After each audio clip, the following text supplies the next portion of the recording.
Happy Labor Day. And it's hard to say that with 95 to 100 million Americans who are without the opportunity to labor for profit, for their families, for their lives, their existence, their homes, everything.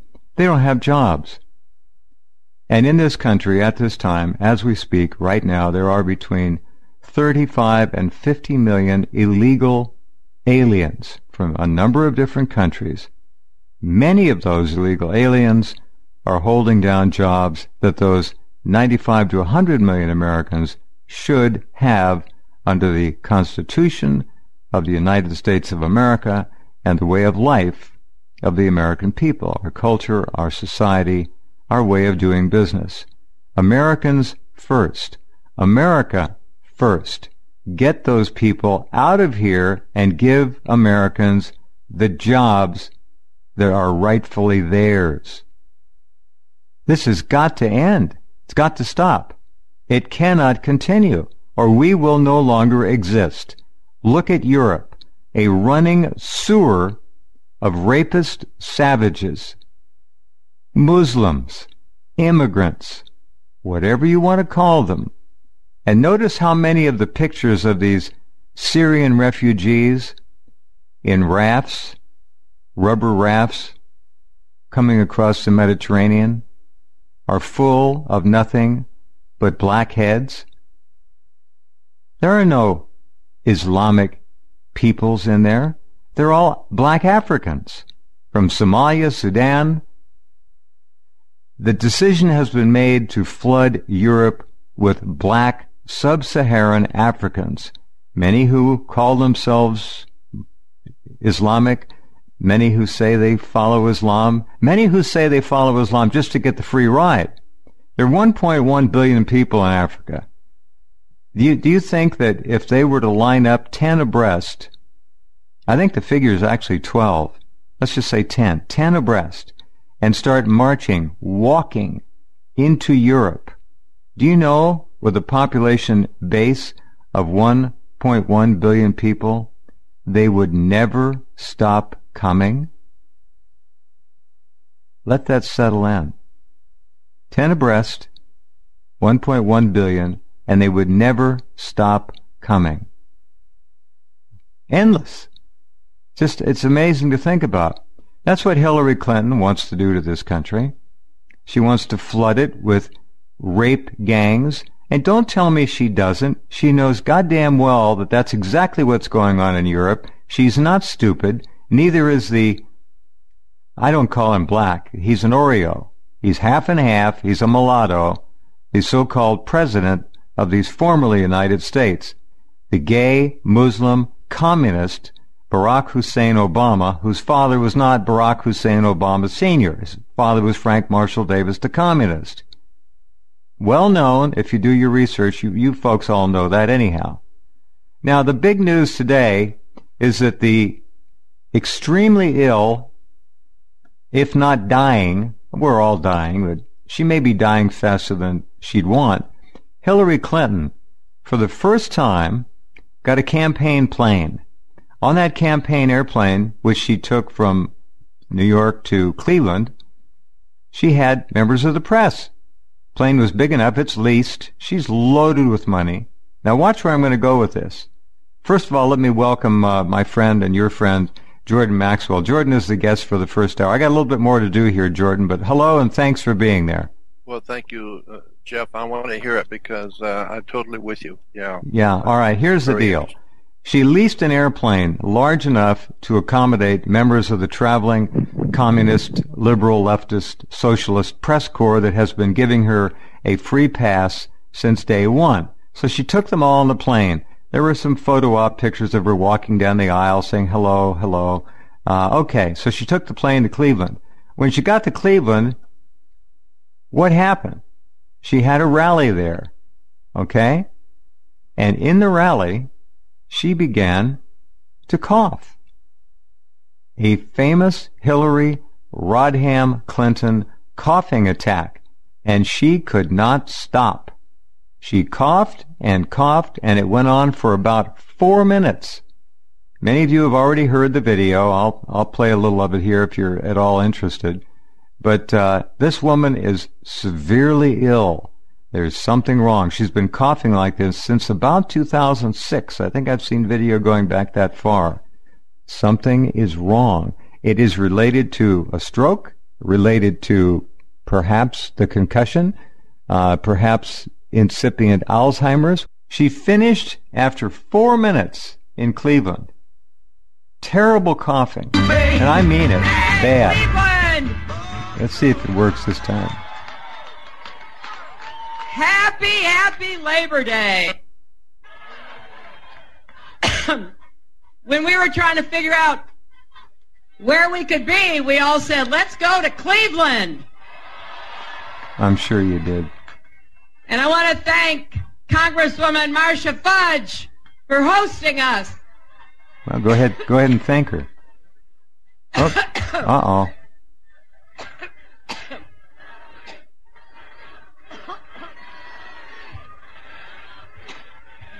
This is... I've been talking so... No, you haven't, Hillary. You haven't been talking at all. You've been hiding for weeks. Every time I think about Trump, I get allergic. No, Hillary. Nice try. No cigar. This is a severe, debilitating cough, ladies and gentlemen. This is not just a tickle in your throat. Boy, we have 63 days to go. 63, huh? You think you're going to make it?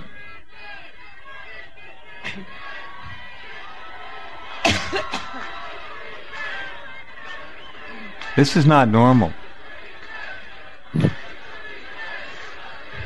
She is turned away. She can't even stand up and look at the audience. She's just dealing with this. Trying to. No, I have no compassion for her. Thank you. Whoa.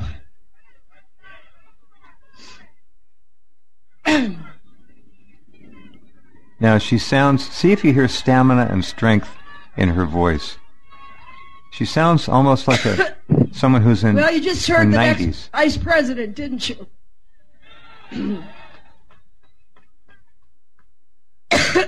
In addition to thanking Marcia Fudge, so thank your great Senator Sherrod Brown. This is not normal, Jordan. Also, excuse me. Also, two other great members of Congress, Tim Ryan and Joyce Beatty.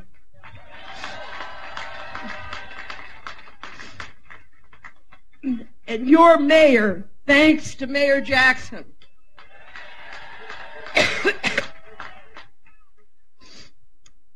And I hope that Ohio will send Ted Strickland to the Senate.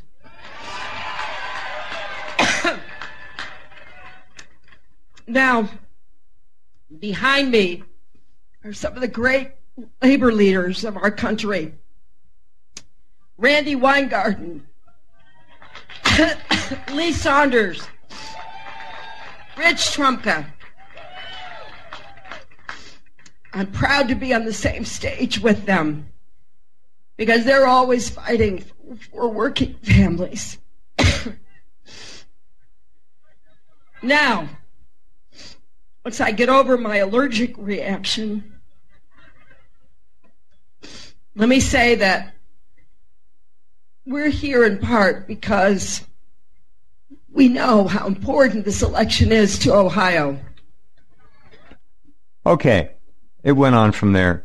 Now, after the appearance at Cleveland, which was a catastrophe, and demonstrated once again that not only does this woman have an 18-wheeler full of felonies she's dragging around behind her, but she's got a trailer behind that full of severe health problems. Parkinson's? I don't know. Alzheimer's? I don't know. Dementia? That's what they say. Extreme carelessness? Forgetfulness? That's what they say. Deep vein thrombosis? Twice. A clot in her brain? That's number 3 that we know about. We know she was seriously investigating Parkinson's medications that are basically an amphetamine. They bounce you up. They give you extra energy. All the woman wants to do is sleep. So, Jordan, they get everybody together and they go back and get on her plane. She's going to hold a press conference on the plane, the first one in 274 days. Guess what happens when she starts to hold her, quote, press conference in the aisle of an airliner? A second coughing attack caused the press conference to be canceled. Completely took her out of it. The same thing. She is extremely sick. No one will touch it. I even looked at Fox News. Not one damn word about her disastrous day. On the plane, after the press conference episode, when she vanished, they took her up front, no word was said by any of those reporters. Nobody reported about what happened in Cleveland. I mean, there are a few videos up and running, but if you look, I looked at Fox News on their homepage a half an hour ago, not one word about these coughing attacks. Nothing. I got this piece from WorldNet Daily.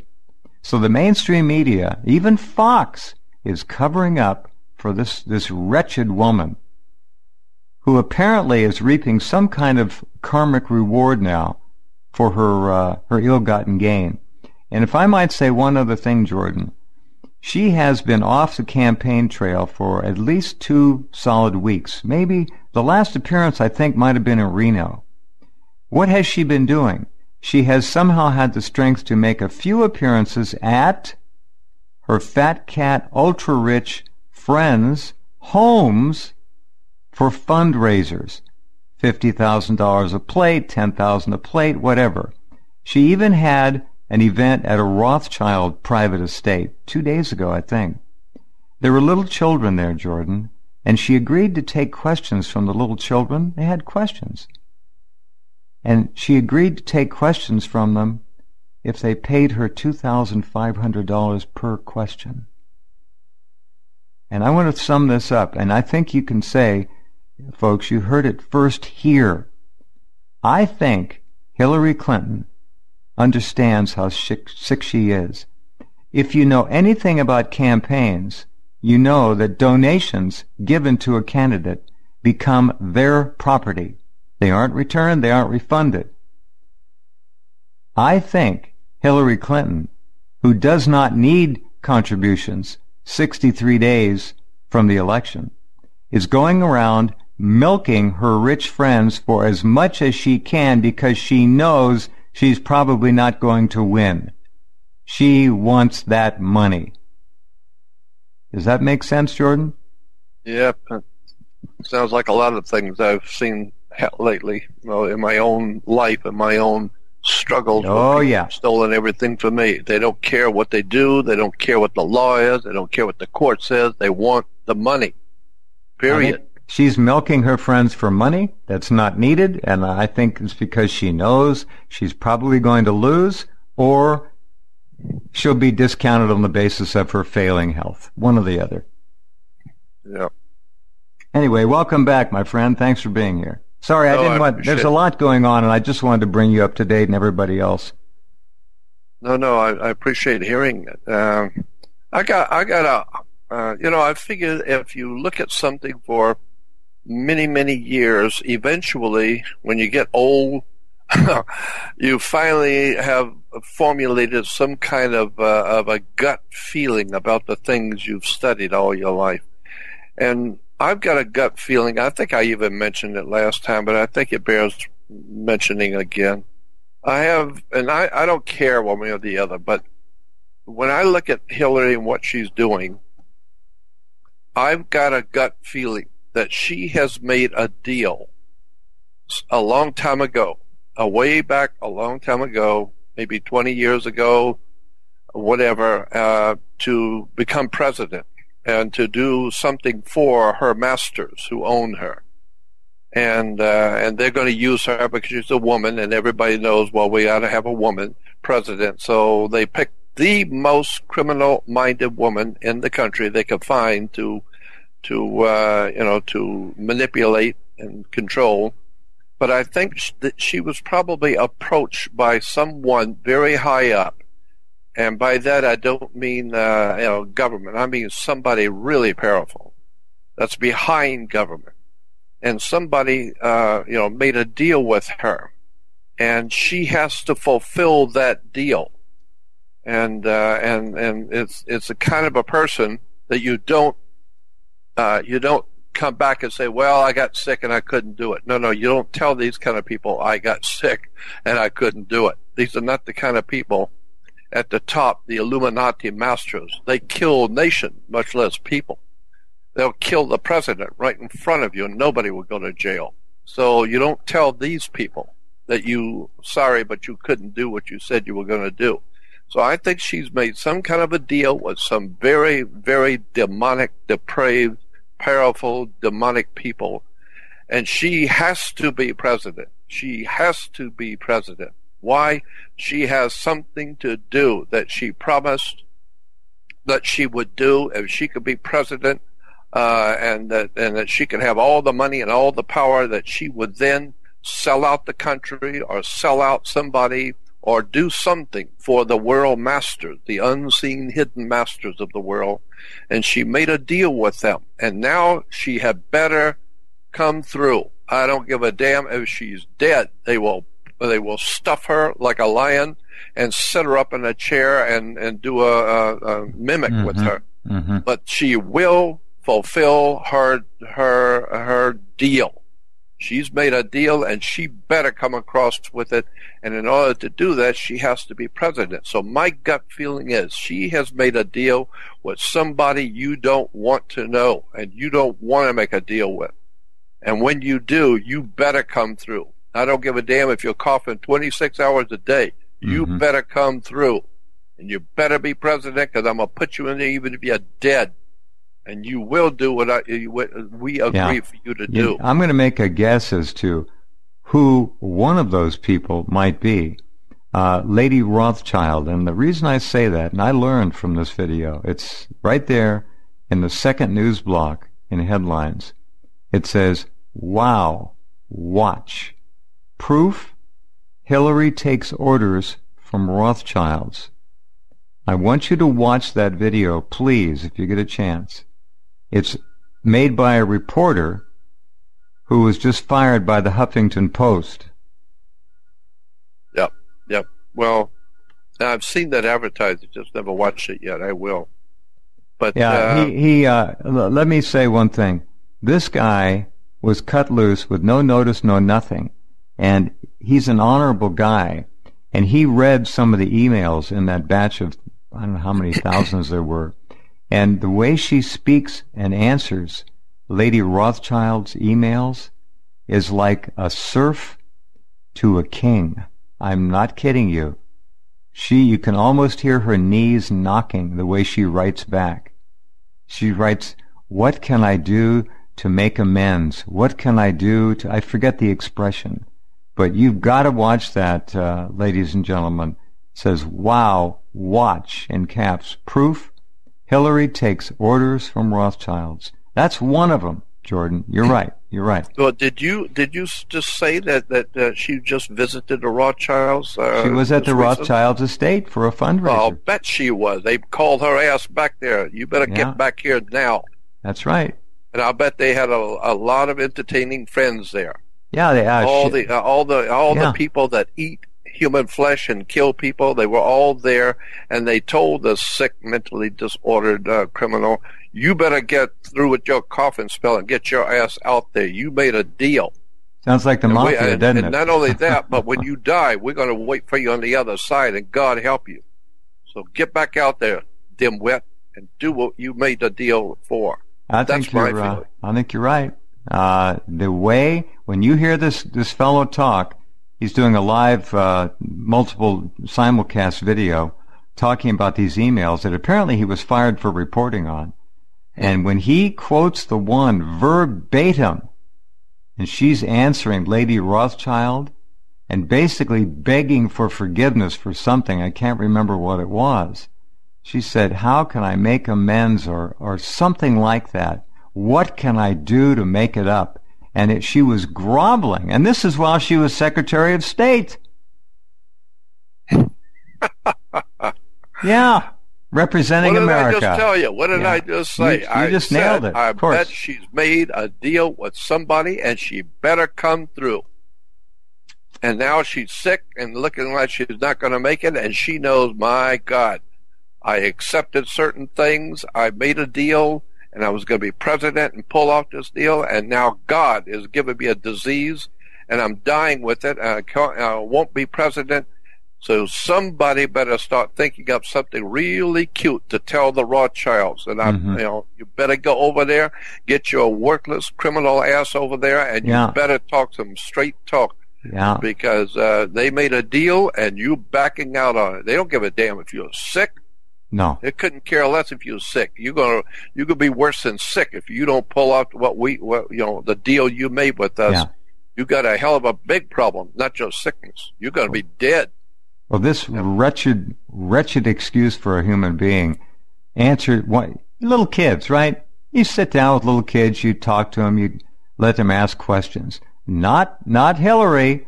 You charge $2,500 per question to their families. She's extorting money on false pretenses. Yes, from children and adults. I say she's collecting as much money as she can. The lust that she and her rapist, sick SOB husband have for money is really unequaled in my life. I've never seen anything like it. Using the Department of State as a front to extort money, which is what she did from world leaders. She should be in prison for multiple life sentences. Anybody else would be. Anybody. Let me mention this. Phyllis Schlafly passed away today. A real icon, 92 years of age, has spent a lifetime trying to present her values, her ideas, and her tenets she passed away. Her final article was just published by WorldNet Daily today, too. So, anyway, okay. Now, as far as these fundraisers go, at the Rothschilds, you're right. Some of the people there, Cher was there. I forget, there were several other Hollywood types. It's just, what a sickening thing it all is. It's just really, I've never seen anything like this. In your life, did you imagine we'd ever get to this point? This woman is dying. Not only that, but she is a mega felon, a criminal, an unindicted criminal. The FBI director, of course, is a fraud. He's really destroyed his reputation with this, letting her skate. He's also, remember, he was Assistant U.S. Attorney General, and he's also on the board of directors of HSBC. The guy, Comey is a player. He's not some really principled FBI director. He's just another political hack appointment. Oh, God, you could tell that by watching his testimony. Yeah. I've got a bad, really. Look, Trump will win the popular vote, but what will happen with the swing states which control the electors? I don't know. The Electoral College is where the ultimate fraud could occur. I just don't know what's going to happen. I do know that Donald Trump is winning converts every day. His performance in that Detroit church was really outstanding. And we have now video of the Reuters live feed video crew being told to cut the feed before the reverend there, or whatever he is, bishop, put a shawl, some religious significance, a shawl around Donald Trump's shoulders. They cut the feed. And the guy says, all right, cut it. And the other guy says, are you sure? Yeah, cut it. And so they cut. Never have we seen anything like this. Never has there been more proof that the mainstream media should never be trusted ever again. Ever. No. There's nothing of any intrinsic value left in. When you were saying how sick, physically sick she is, and mentally sick, I'm saying that the country is mimicking its leader. The country itself is as sick as she is. We're dying here. We're dying. People are losing their homes. They're losing their jobs. They're losing their minds. The whole country is being destroyed. And there doesn't seem to be anything anyone can do about it. And I think it was very impressive to me to hear Newt Gingrich, maybe 2 or 3 weeks ago. It's still on the web, where Newt Gingrich said he was asked about something about the presidency, and he said Donald Trump is not part of the secret society that runs America. Oh. Yeah. I thought, wow, what was that? That's a knockout. That's a knockout statement. Rerun that. Is. Yeah. It's go on the web and look for what's his name? Newt Gingrich. We got to find. If you can find that, send it to me. I'll have that part excised from the video, and we'll put it up as a separate video. That man, I think he knows of which he speaks. That's fascinating. Yeah, he said the mainstream media, mainstream political parties are scared to death because Donald Trump is not part of the secret society that runs this country. Period. Wow. And I thought, wow, that's a hell of a statement for the Speaker of the House to make. Yeah, good for him. He's of course got dirty hands, but that was an honorable thing to do. No, I think so. I'll send it to you. I got it. I copied it down. I mean, I recorded it, so right. I got it. Right. I know me. I don't miss much. Oh yeah. No. Uh-huh. And so there's so much going on. But again, I'm not political at all. I don't. I really way down deep don't care because I'm more concerned with other things. But I'm not stupid, and I'm watching what's going on, and I understand the fall of the Roman Empire and what happened in the 5th century A.D. and all the horrible atrocities that happened when the empire collapsed and the influx of all the what would call the what would they call it the Mongols? The Mongols, but the Magyars and the we use the term mugs, and we got mugged and mugged. Oh, see, now I didn't know this. This is very interesting. So that was the name of a group that that's overran right. Rome, so to speak. That's right. They were called the Magyars. How interesting. That's where that came from. Mug. Yeah, and there was also the Magyars and the Vandals. The Vandals and the Magyars. And today we use the word Vandals and Muggers. No, Vandals and the Magyars were a large group of people that were like a gang, but they were huge, nation-filled, and they just poured into Rome, and history calls them the Magyars and the Vandals, and today we say muggers and vandals. No, it's bigger than you think. Oh, that's fascinating. That's another golden nugget from Jordan Maxwell. Wow. You got so many of them. There's so much that's out there that is absolutely in your face.